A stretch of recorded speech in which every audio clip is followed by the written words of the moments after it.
Here is the number that explains why so many Canadians feel like they are working harder than ever and falling further behind. According to Indeed Hiring Lab's March 2026 analysis, Canada's real posted wage index, adjusted for inflation and rebased to 100 in January 2021, sits at 97.5 as of January 2026. That number means that for new hires in Canada, despite 5 years of nominal pay increases, real purchasing power is still 2.5% below where it was in January 2021. The feeling is not a perception. It is a measurement. In 2021, inflation hit 3.4%, while salaries increased only 2.6%. In 2022, inflation surged to 6.8%, while salary increases reached only 4.2%. In 2023, inflation sat at 3.9%, while salaries rose 4.4%. That 0.5% overage in 2023 sounds like progress, but it does not recover the 2.6% gap from 2022 or the 0.8% gap from 2021. The cumulative purchasing power deficit from 2021 to 2024 was approximately 2.9%, meaning Canadians needed wages to meaningfully outpace inflation for multiple years just to get back to where they started. According to Statistics Canada, for some 20 years, median wages grew slower than consumer prices broadly, resulting in reduced real purchasing power for the median Canadian worker. And the Spring 2026 Economic Update, while noting that wages have outpaced prices for over 3 years, acknowledges the accumulated damage. The baseline cost of ordinary Canadian life shifted permanently upward between 2021 and 2023. Wages growing slightly above inflation since 2023 is recovery, not resolution. This video explains exactly how the wage inflation gap happened, what it has cost real Canadians in real dollars, and the 5 specific moves that protect your purchasing power regardless of what your employer pays you next year. Let's build the complete picture, because the wage inflation story in Canada is more nuanced than most coverage presents. The government's Spring 2026 Economic Update states that wages have outpaced prices for over 3 years. That is technically accurate, starting from mid-2023. What it omits is the accumulated damage from the 2 years before. Here is the year-by-year record. Wages grew by an average of 3.1% in 2025, a slowdown from 3.3% in 2024 and 3.7% in 2023. Canada's CPI rose 2.4% in March 2026. On the surface, wages are growing faster than inflation. Purchasing power is technically recovering. But here is what the averages conceal. The mean versus median problem. Statistics. Canada data shows median wage growth has trailed average wage growth for much of the past decade. The income gap between the country's highest and lowest income households reached an all-time high in 2025. Top-income households have seen substantially stronger income growth than those in the middle and at the bottom. When Statistics Canada or government reports say average wages, they are including the very high earners whose income grew rapidly. The median Canadian worker, the one exactly in the middle of the distribution, experienced meaningfully lower real wage growth than the average suggests. The Indeed.ca analysis is precise. Real posted wages remain below their January 2021 level for new hires in Canada. The US and UK have recovered to their 2021 levels. Canada has not. What costs actually did? Groceries rose over 30% from 2019 to 2026. The average Canadian one-bedroom apartment rent reached $2,008 per month as of March 2026. The national average home price sits at approximately $664,000 in 2026. average car insurance premiums rose significantly. Utility costs increased. The cost of eating out, childcare, and household services all rose substantially faster than the headline CPI in many periods. The headline CPI, currently at 2.4%, is a weighted average across hundreds of categories: housing, food, and transportation, the three categories that consume the largest share of most Canadian household budgets, have typically inflated faster than the headline number.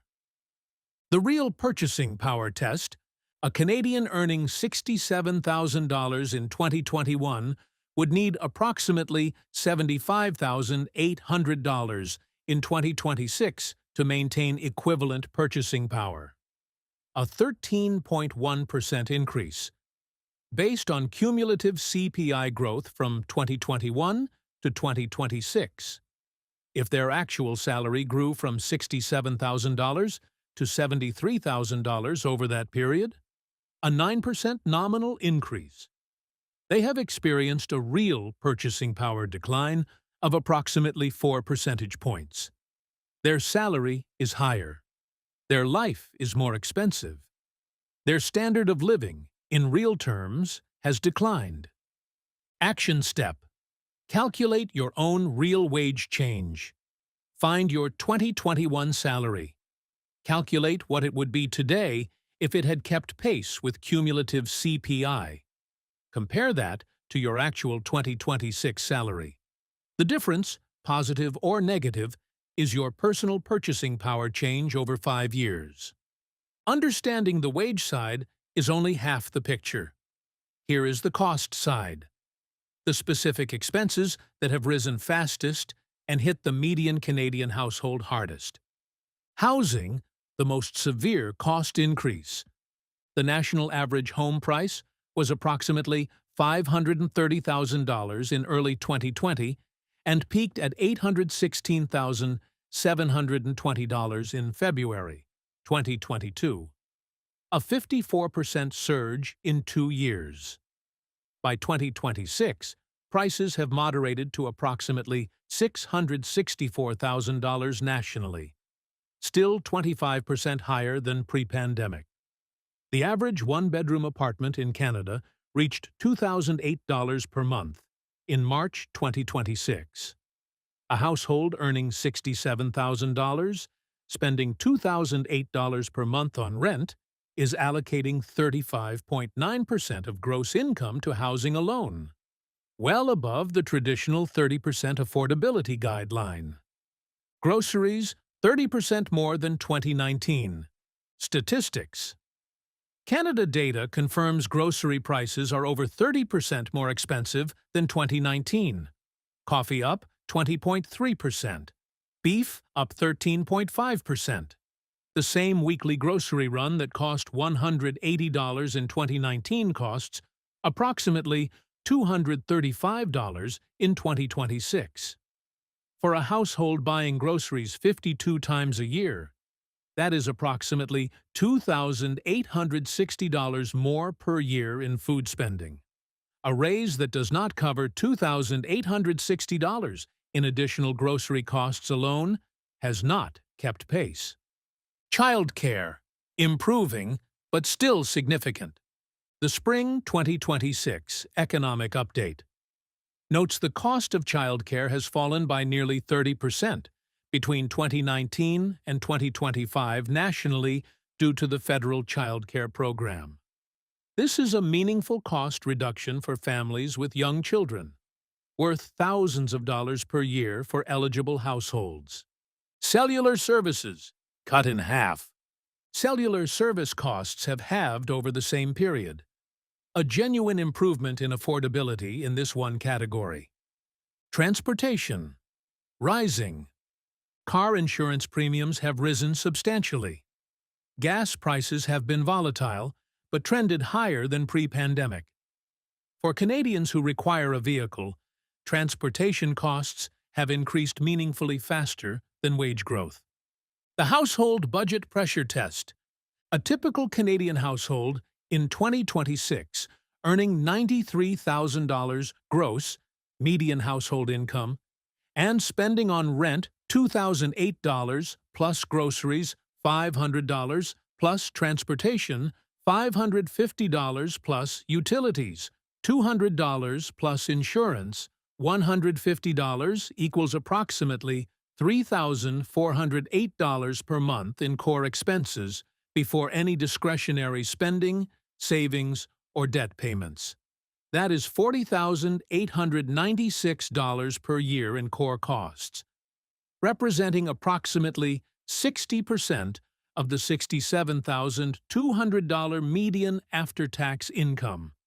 Every inflationary year that core costs grow faster than wages compresses the remaining 40% available for savings, debt repayment, and quality of life. Action step: build your own cost audit for 2026 versus 2021. For each major expense category, housing, food, transport, insurance, utilities, calculate the actual dollar increase. Sum them up. Compare to your actual salary increase over the same period. The comparison tells you precisely whether you are ahead or behind the cost of living. Understanding why wages fell behind costs is as important as understanding that they did, because the causes determine whether the gap is likely to close and what you can do about it. Cause 1. The pandemic inflation surge was faster than wages can move. Prices respond to supply and demand immediately. Wages respond to labor market conditions with a significant lag, constrained by employment contracts, annual review cycles, and collective agreements. When inflation surged from 2% to 8.1% in 14 months in 2021 to 2022, wages could not respond at the same speed. The structural mismatch between price flexibility and wage rigidity created the gap. Cause 2. Corporate profit margins hit record highs. As economist Jim Stanford noted, employer profit margins hit record highs during the inflation surge. Some of the inflation Canadians experienced was driven not just by supply chain disruption, but by businesses passing costs through to consumers, while simultaneously expanding margins. Wages, meanwhile, were restrained by employer caution during a period of economic uncertainty. Statistics Canada data confirms labor's share of national income has declined, while profits and top incomes have grown. The gains from productivity and the inflation period disproportionately accrued to capital owners and high-income earners, not to median employees or working-class households. Cause 3. Canada's productivity gap. Canada has a persistent productivity problem. GDP per hour worked in Canada has grown more slowly than in peer economies, particularly the U.S., for decades. Lower productivity growth translates directly into lower sustainable wage growth. If workers are not producing more per hour, there is less economic output to distribute as wages. The productivity gap is structural and long-standing, not caused by the pandemic, but worsened by it. Cause 4. Housing inflation made the gap worse.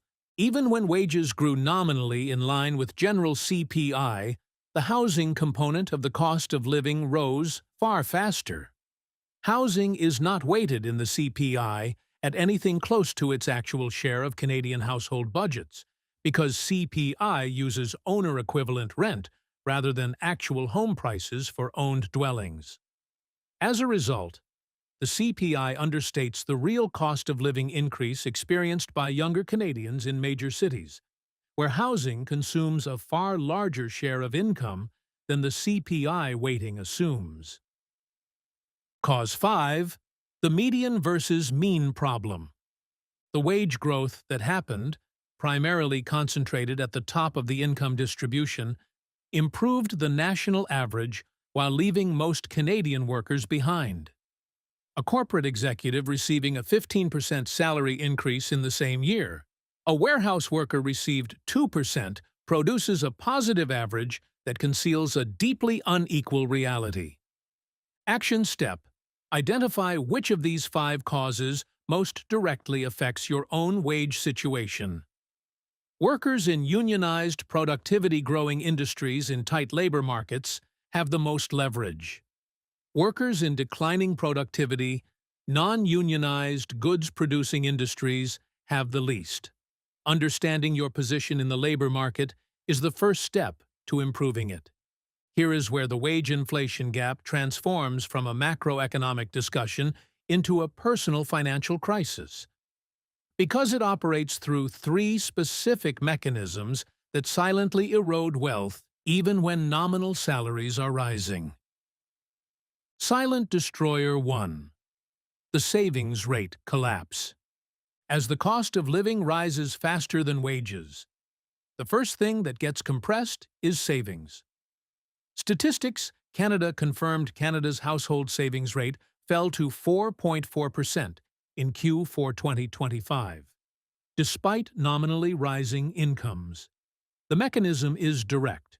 When rent goes up $200 per month, groceries go up $55 per week, and insurance goes up $50 per month, that $305 monthly increase comes out of what was previously available for savings.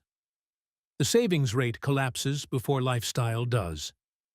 Silent Destroyer 2. Debt accumulation to maintain lifestyle. When savings are exhausted, debt fills the gap. Canada's household debt reached $3.21 trillion in February 2026.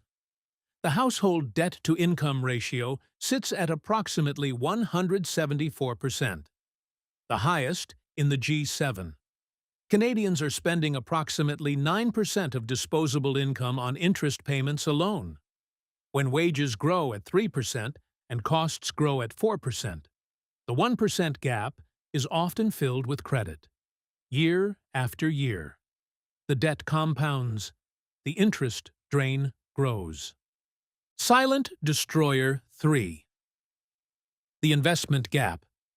The most damaging long-run consequence of the wage inflation gap is not what Canadians spend. It is what Canadians do not invest. Every dollar redirected from potential savings to covering rising costs is a dollar that is not compounding at 8% per year inside a TFSA. At $200 per month of lost investment capacity, the 30-year cost at 8% annual return is approximately $299,000 in lost wealth. Not from bad investment decisions, from wages simply not keeping up. Statistics: Canada's top 20% of households benefited from rising investment income in Q1 2025.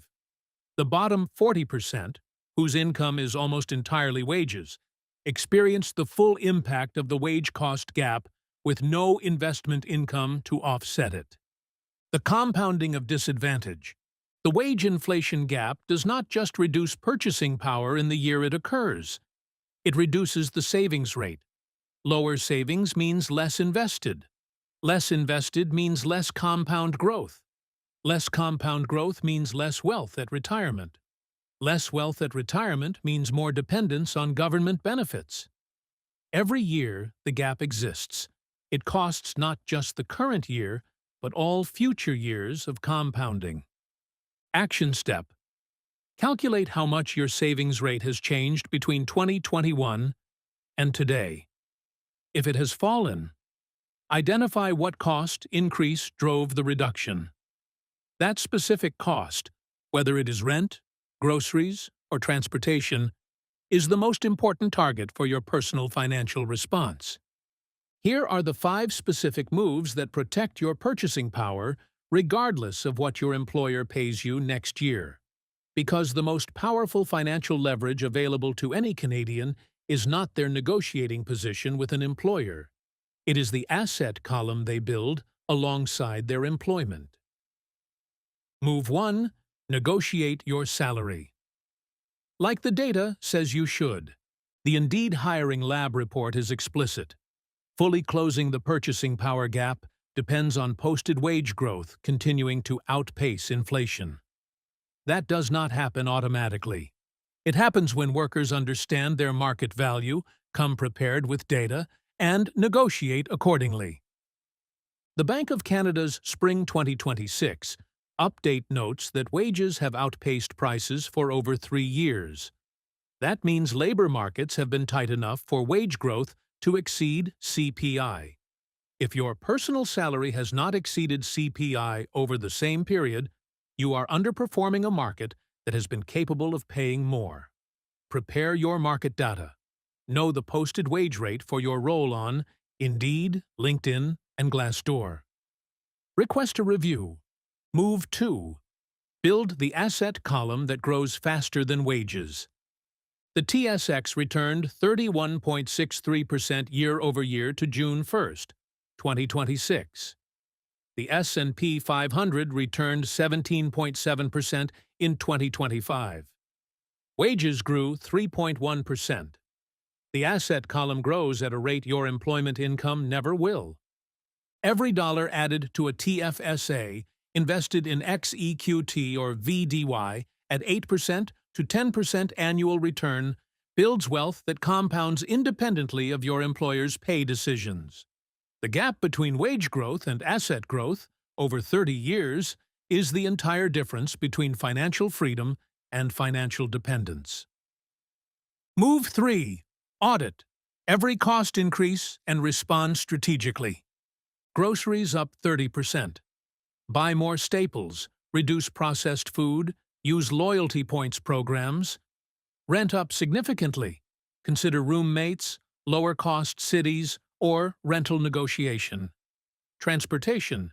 Consider the total cost of car ownership versus public transit versus remote work elimination of commuting costs.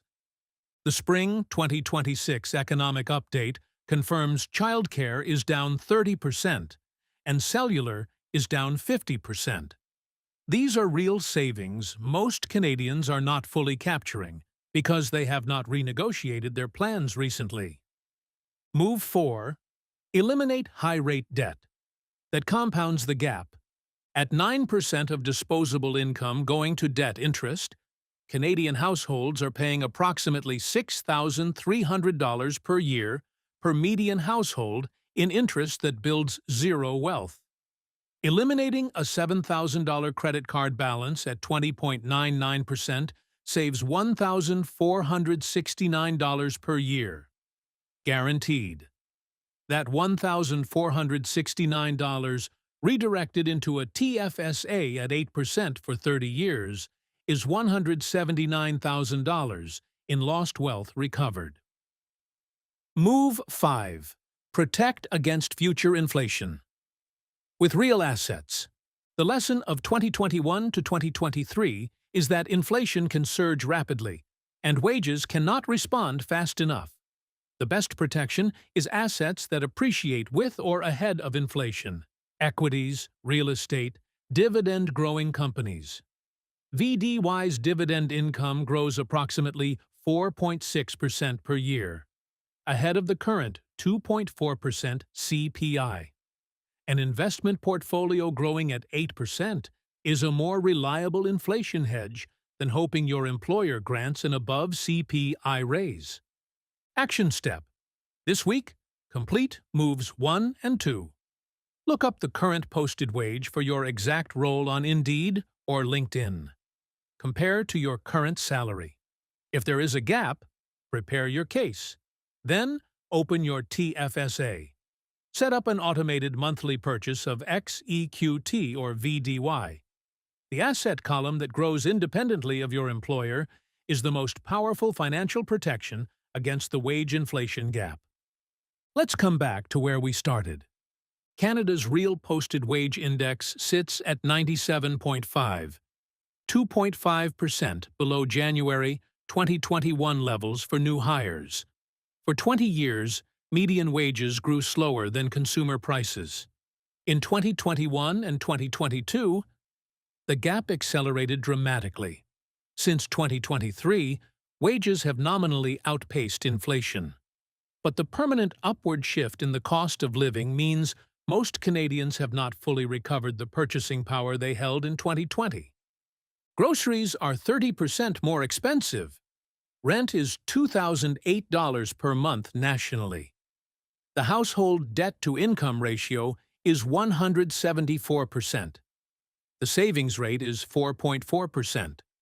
The investment gap, the wealth not built because savings went to costs instead of the TFSA, will cost Canadians hundreds of thousands of dollars at retirement.